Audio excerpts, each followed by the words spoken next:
सबसे पहला मेरा सवाल कि आखिरकार अगर फरीदाबाद के रियल एस्टेट सेक्टर के हिसाब से बात की जाए तो यहाँ का कौन सा इलाका सबसे बेस्ट माना जाता है? क्या इन्वेस्टमेंट के अगर लिहाज से बात करें तो कौन से इन इलाकों में इन्वेस्ट किया जाए?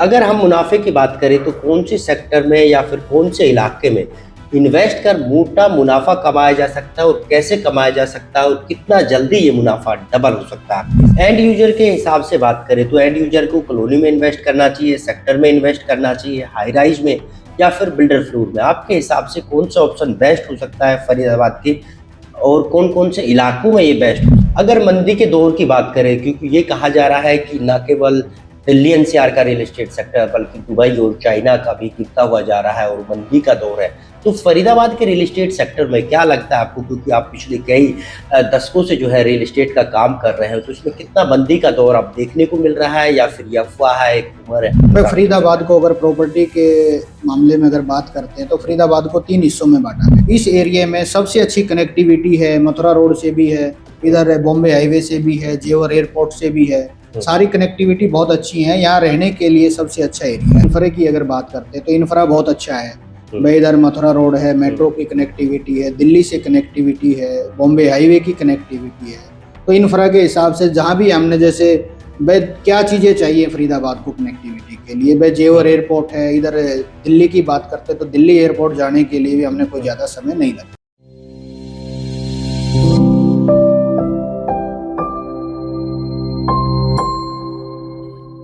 नमस्कार, मैं हूं नीरज अंबावता और आप सभी का स्वागत करता हूं स्टेट न्यूज पर। स्टेट न्यूज पहला ऐसा वेब न्यूज चैनल है जहां सिर्फ रियल एस्टेट सेक्टर से जुड़ी हुई तमाम खबरें आप तक सीधी और सबसे पहले पहुंचाई जाती है। और आज का खास कार्यक्रम है जिसका नाम है रियल एस्टेट की बात नीरज अंबावता के साथ। और आज हम बात करेंगे दिल्ली एनसीआर के एक उभरते हुए ऐसे इलाके की जो लगातार तेजी से रियल एस्टेट सेक्टर में डिमांड पर है। जी हाँ, हम बात कर रहे हैं फरीदाबाद की। और फरीदाबाद आज क्यों बेहतर होता जा रहा है, इन तमाम चीजों पर बातचीत करने के लिए हमारे साथ रियल एस्टेट एक्सपर्ट के तौर पर जोगिंदर मलिक जी है, जो कि प्रॉपर्टी क्लिनिक के एमडी है। मलिक साहब, आपका स्वागत है स्टेट न्यूज के इस खास मंच पे। जी नमस्कार। सबसे पहला मेरा सवाल कि आखिरकार अगर फरीदाबाद के रियल एस्टेट सेक्टर के हिसाब से बात की जाए तो यहाँ का कौन सा इलाका सबसे बेस्ट माना जाता है? भाई अगर फरीदाबाद में अगर रियल एस्टेट के में बात करी जाए तो सबसे बेस्ट इलाका हुड्डा का ही मानते हैं। हुड्डा का, नहर पार का, सारा एनआईटी का भी एरिया ठीक है। वो डिपेंड करता है हम किस चीज़ के बारे में हम बात कर रहे हैं। क्या इन्वेस्टमेंट के अगर लिहाज से बात करें तो कौन से इन इलाकों में इन्वेस्ट किया जाए? क्योंकि माना जाता है कि फरीदाबाद को रियल एस्टेट के सेक्टर के हिसाब से 3 हिस्सों में बांटा गया है। कौन कौन से ये 3 हिस्से हैं और कौन सा इलाका इन्वेस्टमेंट के लिए सबसे बेहतर ऑप्शन? भाई फरीदाबाद को अगर प्रॉपर्टी के मामले में अगर बात करते हैं तो फरीदाबाद को 3 हिस्सों में बांटा गया है। एक हिस्सा आ जाता है अपना एनआईटी वाला, जो दिल्ली और गुड़गांव के टच में है, तो जिसमें सैनिक कॉलोनी और 21 सेक्टर, ABCD 49 सेक्टर जो गुड़गांव के नज़दीक है, एक एरिया ये आ जाता है। दूसरे एरिया की अगर बात करते हैं तो सेक्टर 30 से लेके सेक्टर 37 से लेके और 62, 64, 65 तक के ये सारा सेक्टर्स का एरिया है जो इधर की बात करते हैं। तो सारा, और तीसरा एरिया आ जाता है नहर पार वाला, जिसमें सेक्टर 98 से लेके इधर सेक्टर 75, 76 सेक्टर IMT लास्ट है इसका, जहाँ जेवर एयरपोर्ट की कनेक्टिविटी है। अगर हम मुनाफे की बात करें तो कौन से सेक्टर में या फिर कौन से इलाके में इन्वेस्ट कर मोटा मुनाफा कमाया जा सकता है और कैसे कमाया जा सकता है और कितना जल्दी ये मुनाफा डबल हो सकता है आपके हिसाब से? भाई अगर देखो, 2 तरह की बातें हैं। या तो एक तो इन्वेस्टमेंट कहाँ करी जाए। 2 तरह के बायर होते हैं कि इन्वेस्टर होता है जिसने अपना पैसे कमाए और अपना निकल जाना है। दूसरा एंड यूजर होता है जिसने अपना घर बनाना। अगर घर बनाने की बात करते हैं तो सेक्टर्स का एरिया सबसे अच्छा माना जाता है, जो अपना 62, 64, 65 सेक्टर 2, इस एरिया में सबसे अच्छी कनेक्टिविटी है। मथुरा रोड से भी है, इधर बॉम्बे हाईवे से भी है, जेवर एयरपोर्ट से भी है। सारी कनेक्टिविटी बहुत अच्छी है। यहाँ रहने के लिए सबसे अच्छा एरिया है। अगर इन्वेस्टमेंट की बात करते हैं तो नहर पार का उभरता हुआ एरिया आ रहा है, जो नहर पार में बिल्डर आ रहे हैं उनके साथ इन्वेस्टमेंट करी जा सकती है। अगर मुनाफे की बात करते हैं तो सबसे ज्यादा मुनाफा एंड यूजर तो नहीं ले सकता, बट इन्वेस्टर लेता है मुनाफे की बात करते हैं। तो जो कच्चे एरिया में जैसे न्यू लॉन्चिंग पे अगर कोई बुकिंग करता है तो वही आदमी अपना मोटा मुनाफा कमा सकता है। एंड यूजर के हिसाब से बात करें तो एंड यूजर को कॉलोनी में इन्वेस्ट करना चाहिए, सेक्टर में इन्वेस्ट करना चाहिए, हाई राइज में, या फिर बिल्डर फ्लोर में? आपके हिसाब से कौन सा ऑप्शन बेस्ट हो सकता है फरीदाबाद के, और कौन कौन से इलाकों में ये बेस्ट हो सकता है? भाई जैसे आप बात कर रहे हैं, भाई कॉलोनियों की बात कर रहे हैं, बिल्डर फ्लोर की बात कर रहे हैं, ये सारी चीजें डिपेंड करता है अपनी पॉकेट वैल्यू के ऊपर। आपका कितना बजट है, कितना आप इन्वेस्ट करना चाहते हैं, किस बजट तक आप जाना चाहते हैं। हर तरीके का एंड यूजर भी है, इन्वेस्टर भी है। और अगर बात करते हैं जैसे कॉलोनियों की, कॉलोनियों में रेट कम है, वहाँ 50-60 हजार रुपए गज से स्टार्ट हो जाता है। उसके बाद आता है भाई 1 लाख, 1.5 लाख रुपए, 1.25 लाख रुपए, ये सारा सेक्टर्स की बात करते हैं। उसके बाद अगर बजट कम है किसी का तो सोसाइटी फ्लैट में जा सकता है। सेफ्टी, सिक्योरिटी, सारी चीजें हैं उसमें। अगर कमर्शियल के लिहाज से बात करें और खास तौर पर फरीदाबाद की बात करें, तो कौन सा इलाका बेस्ट होगा कमर्शियल में, और किस तरह का फायदा इन कमर्शियल में जो है वो लोग उठा सकते हैं?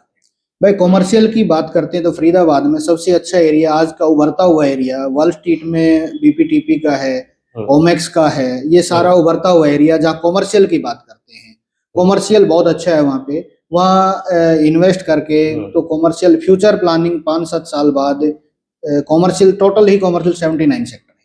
अगर मंदी के दौर की बात करें, क्योंकि ये कहा जा रहा है कि न केवल दिल्ली एनसीआर का रियल एस्टेट सेक्टर बल्कि दुबई और चाइना का भी गिरता हुआ जा रहा है और मंदी का दौर है, तो फरीदाबाद के रियल एस्टेट सेक्टर में क्या लगता है आपको, क्योंकि आप पिछले कई दशकों से जो है रियल एस्टेट का काम कर रहे हो, तो इसमें कितना मंदी का दौर अब देखने को मिल रहा है, या फिर ये अफवाह है, एक उम्र है? भाई मंदी तेजी तो चलती रहती है मार्केट की। अगर बात करते हैं भाई, कभी मंदा कभी तेज, ये तो चलता ही रहता है। तो आज मंदी की, कुछ लोग कहते हैं भाई आज मंदा है, मंदा है। हमारे को नहीं लगता कि यहाँ मंदा है भाई, क्योंकि चीजें तो कोई बच नहीं रही है। जो भी चीज सेल में आती है वो तुरंत बिक जाती है।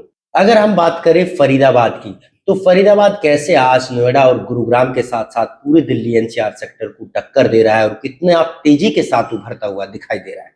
भाई अगर गुड़गांव नोएडा की टक्कर की अगर बात करते हैं तो फरीदाबाद टक्कर दे रहा है जी आज के टाइम। और फरीदाबाद का इंफ्रा की अगर बात करते हैं तो इंफ्रा बहुत अच्छा है भाई। इधर मथुरा रोड है, मेट्रो की कनेक्टिविटी है, दिल्ली से कनेक्टिविटी है, बॉम्बे हाईवे की कनेक्टिविटी है। तो इंफ्रा के हिसाब से जहां भी हमने जैसे भाई क्या चीजें चाहिए फरीदाबाद को कनेक्टिविटी के लिए, भाई जेवर एयरपोर्ट है। इधर दिल्ली की बात करते हैं तो दिल्ली एयरपोर्ट जाने के लिए भी हमने कोई ज्यादा समय नहीं लगता है। आखिरी सवाल कि अगर फरीदाबाद में कोई इन्वेस्ट करता है तो कितने दिन तक उसको अपना इन्वेस्टमेंट होल्ड करना होगा, और फिर कितने दिन बाद कितना परसेंटेज मुनाफा वो जो है फरीदाबाद से कमा सकता है? भाई सारी चीजों की अगर कंपेयर करते हैं, जैसे इन्वेस्टर जो होता है, इन्वेस्टर न्यू लॉन्चिंग में जो इन्वेस्ट करता है वो अच्छा प्रॉफिट कमा सकता है। एंड यूजर तो बिल्कुल लास्ट में ही आता है, जब उसको सारी चीजें ग्राउंड पे जब दिखती है तभी एंड यूजर आता है।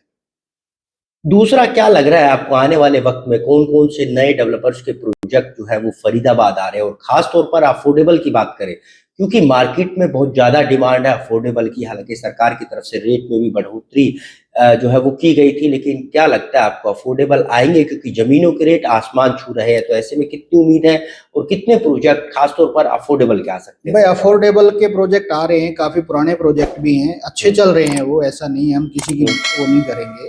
तो अच्छे चल रहे हैं प्रोजेक्ट, और भी आएंगे। दीनदयाल के हैं जैसे अफोर्डेबल प्रोजेक्ट हैं, बहुत सारे प्रोजेक्ट हैं। कई बिल्डर्स हैं जो अफोर्डेबल का ही काम करते हैं। तो बहुत बहुत धन्यवाद। ये थे हमारे साथ जो है प्रॉपर्टी क्लिनिक के एमडी जोगिंदर मलिक जी, जिन्होंने बताया कि कैसे आज फरीदाबाद पूरे दिल्ली एनसीआर के रियल एस्टेट सेक्टर में एक उभरता हुआ डिस्ट्रिक्ट नजर आ रहा है, और अगर किसी ने यहाँ इन्वेस्ट किया तो आने वाले वक्त में वो और मोटा मुनाफा कमा सकता है। बहरहाल आज के इस खास कार्यक्रम जिसका नाम है रियल एस्टेट की बात नीरज अंबावता के साथ, इस कार्यक्रम को देते हैं यही विराम, और अगले कार्यक्रम में किसी और नई शख्सियत के साथ आपको रूबरू कराएंगे रियल एस्टेट की एक एक जानकारी से। नमस्कार।